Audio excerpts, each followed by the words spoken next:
Fala pessoal, beleza? Sejam muito bem-vindos ao canal de resenhas dos Perdidos no Tempo. E hoje seguimos adiante aqui na nossa jornada do Rebel R, Narrativas Estelares, RPG de ficção científica e exploração espacial, escrito pelo Júlio Matos e publicado pela Secular Games. E a gente está explorando aqui no canal, capítulo a capítulo, com toda a calma, para tentar identificar aqui os pontos mais importantes, mais relevantes, para dar uma ideia geral de qual é a proposta, qual é a pegada do jogo. Quem está chegando agora no canal, mas quer conhecer um pouquinho mais sobre o Rebel R, é só se ligar aqui na nossa playlist exclusiva que concentra todos os nossos vídeos sobre esse tema. E depois, se quiser seguir na viagem junto com a gente, se inscreve aí no canal e ativa o sininho. Seguindo adiante aqui na nossa jornada pelo Rebel R, estamos ainda no capítulo 3, que é o capítulo voltado ao narrador, ao Zig, que vai trazendo vários temas ali de como é que o narrador precisa se organizar, o que é que ele tem que ter em mente na hora de conduzir uma sessão, de criar uma trama, uma campanha, enfim. Então, estamos passando por diversos tópicos e hoje a gente vai falar especificamente da questão das ameaças. Olha só, a importância das ameaças e o seu impacto mecânico. Esse é o tópico que a gente vai abordar no vídeo de hoje e, basicamente, a ameaça, a principal diferença da ameaça para os outros riscos que a gente comentou aqui, para a questão dos conflitos, para a questão dos desafios e tal, e dos inimigos de uma maneira geral, é que a ameaça ela é algo que possui uma agenda própria, ela tem uma determinação, e isso é um conceito mecânico também. Eu vou começar lendo um trechinho aqui para a gente seguir daí por diante. Olha só. Em um conflito direto com ameaças, as protagonistas estão enfrentando uma entidade que possui uma agenda e que pode estar de alguma forma interessada no andamento da trama. Ou ela apenas possui uma determinação em manter o status quo como está, gerando obstáculos no conflito, o que exige que as protagonistas façam o possível para lidar com a ameaça. Apenas quando aquilo que mantém a ameaça determinada é resolvido, é que um conflito com uma ameaça pode ter fim.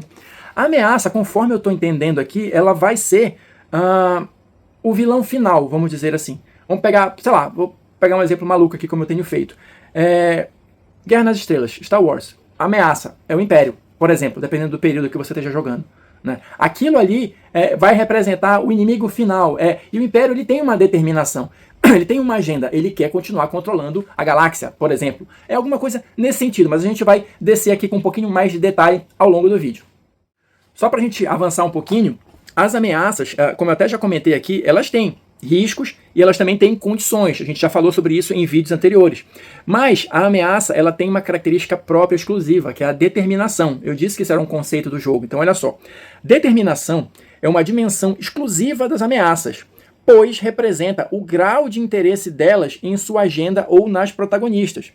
Mais do que uma resiliência da ameaça, representa o quanto ela continua se mantendo uma ameaça às protagonistas frente às suas ações. Determinação é o elemento com o qual as protagonistas podem interferir para tentar derrotar, desmobilizar ou entender a ameaça. Entender pode ser um caminho para resolver uma ameaça. Sempre isso aparece aqui ao longo do livro. Entender, analisar, conhecer melhor a informação, às vezes pode ser mais importante do que simplesmente sair atirando. Né? Então aqui mais um exemplo de como isso aparece aqui no jogo. E aqui eu falei no início, no exemplo do Império, né, do Star Wars, mas a ameaça, claro, ela pode ser uma pessoa só, um inimigo só. Então, assim, existem diversas formas, diversas possibilidades de você montar, de você criar a ameaça, e é justamente isso que a gente vai ver aqui. Mas só destacando, para a gente poder seguir adiante, essa questão da determinação. No final das contas, a determinação parece ser a característica mais importante que vai definir se a ameaça foi derrotada ou não. Eu disse já aqui ao longo da série que o ímpeto é como se fosse a força de vontade dos protagonistas. Então, talvez, né, da maneira como eu estou entendendo, a determinação seja a força de vontade daquela entidade, daquele inimigo específico e tal. Então, enquanto ele tiver determinação de seguir perseguindo e atazanando a vida das protagonistas, beleza. Se elas conseguirem interferir nele de tal maneira que essa determinação diminua, ele vai perder o interesse de seguir atrapalhando a vida das protagonistas e a ameaça seria derrotada, debelada, não necessariamente morta. Pelo menos essa é a primeira visão, a primeira impressão que eu estou tendo aqui ao ler essa parte do livro. Seguindo adiante aqui no capítulo, ele vai ter um tópico falando, olha, o que é uma ameaça?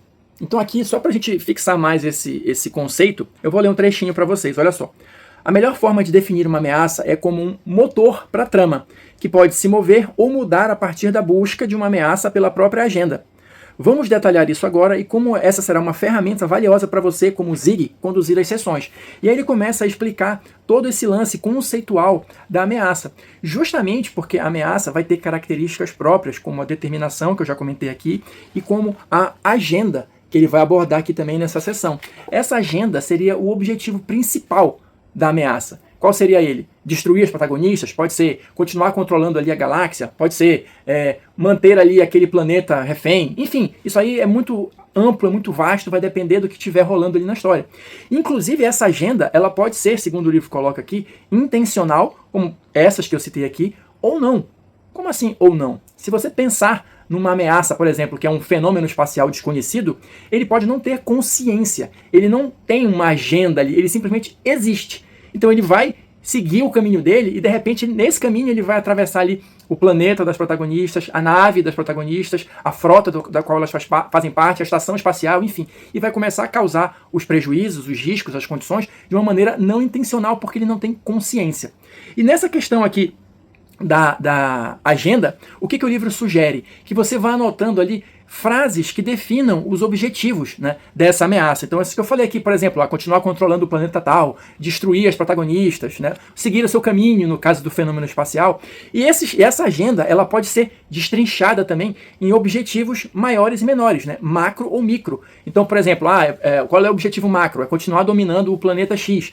Mas numa escala menor, o que ele precisa, o que essa ameaça precisa fazer para continuar dominando esse planeta? Controlar os governos, subornar não sei quem, manter um poderio militar, enfim, várias possibilidades que você vai destrinchando ali com frases curtas, com frases simples, que não vão ter nada, em princípio, de sistema ou de mecânica, mas vão te ajudar a visualizar, a compreender a essência da ameaça. Avançando, um outro ponto que o livro vai trazer a respeito das ameaças é a área de ação, né? Que basicamente vai englobar, como o próprio livro coloca aqui, a abrangência e a influência de uma ameaça. E aqui ele vai dar alguns exemplos. Por exemplo, a área de ação política, que o livro considera aqui como sendo a que tem a maior abrangência, porque vai influenciar ali, de repente, toda uma cidade, todo um planeta, vai conseguir manipular até outros grupos ou outras facções dentro dessa área de atuação e tal. Então, dependendo de como você esteja jogando e tal, de repente até em mundos diferentes, né? Se a gente pensar no exemplo que eu citei aqui no início, do Império, ele pode ter influência em vários mundos, ele tem influência política em vários mundos diferentes. Então, por isso que o livro considera a mais abrangente de todas. Mas, além disso, olha, a gente vai ter a área de influência, né? A área de ação conspiradora, que aí é aquela coisa mais do submundo, né? De grupos ali que atuam à margem da lei e tudo mais.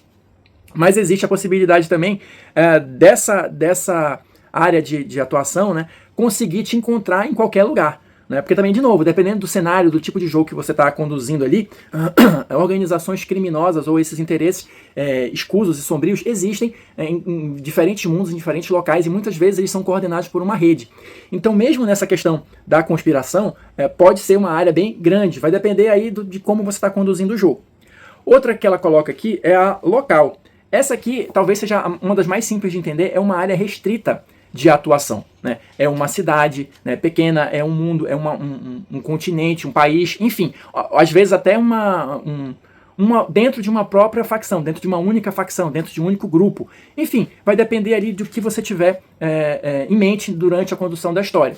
E por fim você vai ter a área de ação física, que aqui é personificado mesmo, assim, né? É algo que fisicamente está atrás de você e a ameaça é só essa. Então ele dá um exemplo aqui clássico, olha só. Após serem contratados para transportar uma carga misteriosa, a tripulação é perseguida por uma nave hostil, na qual o capitão está obcecado pela carga e usará todos os meios para obtê-la. Ou seja, você tem ali personificado fisicamente ali, frente a frente, cara a cara, a ameaça. Então é algo mais palpável, mais tangível do que as outras. Mas, de novo, tudo vai depender de como estiver rolando ali o seu jogo, quais pontos você decidiu abordar ali na sua história, na sua campanha. Na sequência, o livro vai abordar aqui, a exemplo do que foi feito, né, com os conflitos e com os desafios, como é que você vai determinar as dimensões dessa ameaça, como é que você vai organizar isso. Mas antes da gente abordar essa parte específica aqui do conteúdo, eu quero só fazer um parênteses aqui, um mini esculacho de oportunidade, que quem acompanha aqui o canal sabe que eu faço de vez em quando. Não com o objetivo de gerar confusão, nem treta, nem nada disso. Só de informar quem está acompanhando aqui de eventuais problemas no livro, tá? Então, nesse capítulo e até o presente momento, só nesta parte aqui específica que eu estou lendo, eu encontrei algumas falhas ali, eu acho que na hora de revisão do texto, porque tem algumas palavras com a grafia errada. Tá? Então acho que talvez nessa sessão aqui tenha faltado uma revisão de texto e tal, mas assim, nada que vá impedir você de compreender a ideia, né? Mas claro, você bate o olho ali e vê uma palavra com a grafia errada, você já fica meio assim. Até porque, como eu disse, em todo o capítulo, os capítulos anteriores que eu li até agora, não encontrei esse problema. Então espero que seja uma coisa pontual mesmo, um equívoco pontual, que isso não se espalhe pelo resto do livro. Mas, conforme for, eu vou informando vocês, beleza? Mas vamos lá, voltando aqui para o tema que é o que interessa, a questão das dimensões, né, da ameaça. O livro vai colocar aqui a questão dos riscos também, né? O que a ameaça vai ter que pode causar dano direto aqui para os personagens. E aqui ele vai sugerir que você faça aquela mesma metodologia de colocar as frases curtas ali. O que tem à disposição, né? O que a ameaça tem à sua disposição que pode causar risco para os personagens. E ele vai sempre exemplificando aqui, mastigando mais, colocando ali nas tabelinhas ideias para você não se sentir perdido ali nesses conceitos, tá? E aqui, o que mais que ele vai colocar? Ele vai colocar, essas frases, na verdade, elas vão servir para você como lembrete, para você consultar ali. Porque não necessariamente todos esses riscos vão aparecer juntos, ou vão aparecer numa sequência específica ali e tal. Então, você ter esses lembretes organizados ali de tudo que aquela ameaça tem à sua disposição pode te ajudar a definir, né, os rumos da história ou que tipo de desafios vão aparecer ao longo do caminho. Nem tudo que você colocar ali você necessariamente precisa usar, mas ter aquele leque ali à disposição pode te ajudar também a ter ideias de para onde a trama vai, ou o que seria interessante, ou dependendo das ações que as protagonistas tomarem, elas foram para esse lado aqui, então nessa situação se encaixa melhor esse risco aqui que eu já tinha pensado, tal. Então é como se fosse um planejamento prévio que você vai fazer para não ser pego desprevenido por qualquer rumo que as protagonistas queiram tomar na história. Na sequência, o livro vai falar aqui também na questão dos níveis de determinação da ameaça, que talvez seja uma das principais características, né, dela. Então aqui ele vai trazer os 4 níveis: focada, determinada, comprometida e desesperada. Então aqui ele vai explicar um pouquinho sobre cada um desses níveis, quais são mais ou menos, né, os tipos de ação que a ameaça vai tomar se ela estiver em um desses níveis aqui, né, de determinação, e sempre exemplificando. Mas claro, isso aqui são só ideias gerais para você entender a essência e aplicar ali conforme o caso concreto da sua história, beleza? Vai falar também, assim como falou dos riscos, vai falar das condições também, organizando melhor isso na sua cabeça e dando as dicas de como você vai se preparar para criar uma ameaça digna para se contrapor às protagonistas. E por fim, para a gente encaminhar para o final desse vídeo, a gente vai ter aqui uma sessão planejando novas tramas. E justamente ele vai trazer aqui como se fossem vários textos de apoio aqui, entre aspas, dicas, né, discussões a respeito de alguns temas que são importantes para o narrador na hora de planejar o futuro ali daquela campanha, daquela história. Então ele vai abordar aqui temas com o cenário, como é que você vai evoluir o seu cenário, como é que você vai transformando os cenários a partir das condições, né, das consequências, melhor dizendo, das ações das protagonistas, as questões narrativas, né, como é que você vai abordando isso, as questões narrativas elas podem ir mudando ao longo do tempo também, né, como é que você vai lidar com a questão, olha, do interesse das personagens nas tramas, que é algo que eu tenho citado aqui com frequência. Então ele vai falar aqui o que eu já comentei com vocês, né, pode ser a missão, pode ser alguém importante para os personagens que tem um interesse direto naquilo ali e por tabela isso vai ser interessante para os personagens. Pode ser várias situações diferentes que ele vai tratando aqui e exemplificando, né? Como é que você vai lidar com a questão do tempo, né, do tempo na ficção, o tamanho da trama que você quer criar. Você quer criar uma história que dure vários meses, vários anos, enfim, várias eras. Então tem aqui algumas dicas, algumas formas de como você vai conduzir essas situações todas aqui, beleza? Então ele vai dando essas dicas todas, vai finalizar, a gente vai finalizar essa parte aqui nesse ponto. Ainda teremos mais coisas, né, a comentar a respeito do capítulo 3, mas isso fica para o próximo vídeo. Então é isso, galera. Fechamos aqui mais um vídeo sobre o Rebel R. Espero que vocês estejam curtindo o jogo, o cenário, as propostas de regra. Deixa aí nos comentários a sua opinião para a gente continuar batendo papo, trocando informações. Quem assistiu o vídeo até agora, muito obrigado. Deixa aí o seu like também. E a gente se encontra na próxima resenha.